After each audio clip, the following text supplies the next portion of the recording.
আজকে একদম আমরা দুই হাজবেন্ড ওয়াইফ সকাল 6:30টার সময় বের হয়ে পড়েছি কিছু কাঁচা তরি তরকারি এন্ড মাছ মাংস কেনার জন্য। সাথে ছিল আমাদের শখের বাইকটা। গাড়ি কিনেছি তাতে কি হয়েছে, বাইকটাকে কি আর ভুলে যাওয়া যায় বলেন। তবে যাই হোক, আজকে সকাল সকাল বাজার করতে বের না হলে এত সুন্দর দৃশ্য কিন্তু দেখতে পেতাম না। তো আমরা বের হতে না হতে আমাদের সামনে দিয়ে একটা সুন্দর ট্রেন যায়, যে দৃশ্যটা আমি অনেকদিন পরে দেখলাম। বর্তমানে আমরা কিছু খারাপ অভ্যাসের মধ্য দিয়ে জীবনযাপন করতেছি, যেমন ধরেন সকাল 10টা 11টার সময় ঘুম থেকে ওঠা, সারাক্ষণ এসি রুমের মধ্যে থাকা, আবার গাড়ি কিনেছি সেটাও এসির মধ্যে। তো আপনাদের ভাইকে বললাম যে আজকে, সে বলতেছিল যে চলো গাড়ি নিয়ে বাজারে যাই, বাট আমি বললাম যে না, আমি বাইকে করে যাবো, বাইকে করে সুন্দর সকালবেলার হাওয়া খেতে খেতে যাবো। এই যে সকাল সকাল এত সুন্দর একটা দৃশ্য, এটা যদি আমি সকালবেলা না উঠতাম তাহলে কি দেখতে পেতাম? বিশ্বাস করেন, এমন সময় ঘুম থেকে উঠি মানে সকালবেলা উঠেই মনে হয় যে দুপুর হয়ে গেছে, মানে রোদ উঠে যায়। আর এখন দেখেন কত সুন্দর পরিবেশটা, মনেই হচ্ছে যে সকাল সকাল বের হই। যেদিনই সকালবেলা আপনাদের ভাইকে ঘুম থেকে তুলে দেই যে যাও একটু বাজার করে নিয়ে আসো, এটা ওটা কিনে নিয়ে আসো, ওই দিনই আপনাদের ভাইয়া আমাকে নিয়ে জোরাজুরি শুরু করে দেয়। মানে ও একদমই বাজারে যাইতে চায় না, তার নাকি আমাকে বাইকের পিছে বসায় নিয়ে যায় বাজার করতে ভাল লাগে। তাকে বাসা থেকে বলে গেছি যে আজকে বড় দেখে তাজা দেখে একটা রুই মাছ নেবো, যেটা সুন্দরভাবে ভুনা করবো টমেটো দিয়ে। সে তো শহরের ছেলে, তাই সে সবসময় মরা মাছ খায়। মানে এই যে আমি রুই মাছটা কিনলাম এত টাটকা তাজা নড়াচড়া করতেছে, শহরে মানুষ কিন্তু এরকম মাছ খুবই কম খায়। তো আপনাদের ভাইয়াকে এই তাজা তাজা মাছ আমি রান্না করে দেওয়ার পর সে অনেক বেশি প্রশংসা করে এন্ড বলে যে আর কখনো মরা মাছ আনবো না, মানে সবসময় তাজা মাছ কিনবো।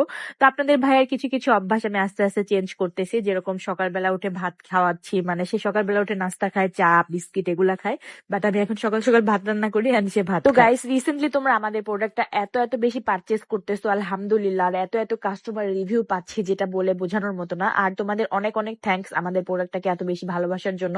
তোমরা দোয়া করবা সবসময় যেন আমি আমার প্রোডাক্টের গুণগত মান সেম এইভাবেই ধরে রাখতে পারি এন্ড তোমাদের সবার চুলের উপকার করতে পারি। আমাদের প্রোডাক্ট ইউজ করলে কিন্তু এক কথায় তোমাদের চুলের সকল সমস্যার সমাধান হবে। আর আমি নতুন নতুন স্টক করেছি আবার প্রোডাক্ট, তোমরা যারা যারা অর্ডার করতে চেয়েছিলে কালকে, খুব তাড়াতাড়ি আজকে অর্ডার করে ফেলবা, নাহলে কিন্তু স্টক আউট হয়ে যাবে। এই যে আমি প্রতিদিন এত এত প্রোডাক্ট বানাই, মানে প্রতিদিনের প্রোডাক্ট আমার প্রত্যেক দিনই স্টক আউট হয়ে যায়। মানে প্রোডাক্টের গুণগত মান কতটা ভালো হলে এন্ড কাস্টমার কতটা প্রোডাক্ট পেয়ে সাকসেস হলে আমার প্রোডাক্ট গুলো পারচেস করে। তো গাইজ, আপনি ওকে চুলের সকল সমস্যা নিয়ে ভুগছেন, তাহলে একবার হলে আমাদের প্রোডাক্টটি পারচেস করুন। আমি আমার প্রোডাক্টের পেজটি ক্যাপশনে দিয়ে রাখছি। তারপর আমরা যে মাছগুলো কিনেছিলাম সেগুলো সুন্দর করে কাটাকুটো করে নিয়ে গেলাম এন্ড মাছ কেনা শেষ করে আমরা কিছু কাঁচা তরকারি কিনি খুবই অল্প পরিমাণে, যাতে আমরা আবার টাটকা টাটকা কিনে খেতে পারি। তো আমাদের আজকের ব্লগটা আপনাদের কাছে কেমন লেগেছে অবশ্যই কমেন্ট করে জানাবেন। ভিডিওটা শেষ করছি এই পর্যন্ত, সবাই ভালো থাকবেন, আল্লাহ হাফিজ।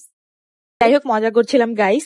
তো আমি তো খুবই এক্সাইটেড ছিলাম যে বিয়ে বাড়ির খাবার, আমাদের গ্রামে বিশেষ করে খাবার দাবার গুলো খুবই মজা হয়। খাবার দাবার বলতে যে ডালটা তারা করে এন্ড গরুর মাংসটা করে খুবই বেশি স্পাইসি এন্ড অনেক সুস্বাদু হয়। আপনাদের ভাইকে বলছিলাম যে দেখো ডালটা সে নিতেই চাচ্ছিল না, বলছিলাম যে একটু খেয়ে দেখো কতটা মজা।